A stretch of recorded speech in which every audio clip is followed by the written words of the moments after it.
बिस्मिल्लाहिर्रहमानिर्रहीम। Dear students, class 8th English, अस्सलाम वालेकुम। बेटा आपकी फॉर्म्स ऑफ वर्ब का आखिरी पेज 81 जो कि एंड करेगा रेंट रेंट रेंट पे। बेटा यहाँ तक हम इसको कवर करेंगे। अच्छा, ये आपने अपनी सहूलत के मुताबिक एक एक पेज करके कर लेना है या दो दो पेज करके कर लेना है, ठीक है। जिस तरह बेटा आपको हो वैसे आपने कर लेना है। मैंने आपकी आसानी के लिए इसकी 2 वीडियोस बना दी हैं ताकि आप इसको टाइम टेबल के मुताबिक एडजस्ट कर लें। आए इसका भी रीड आउट करते हैं।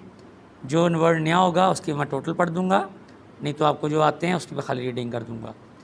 Practice, preach, prefer, prepare, preside, presided, presided, सदारत करना किसी जलसे वगैरह की। प्रिवेंट, प्रिवेंटेड, प्रिवेंटेड, रोकना किसी काम से। Protect, protest, produce, promise, prove.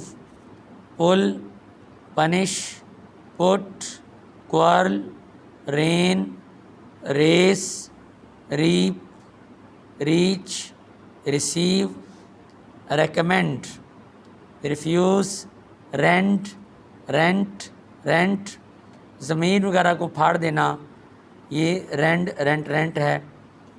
बेटा ये जो है यहाँ तक फॉर्म्स ऑफ वर्ब है आपकी, आपने इसको बार बार पढ़ना है। ये आपकी कीमती वोकैबुलरी है जो कि आपकी एजुकेशन में हमेशा आपके साथ रहेगी। थैंक यू, बेस्ट विशेज़, अल्लाह हाफ़िज़।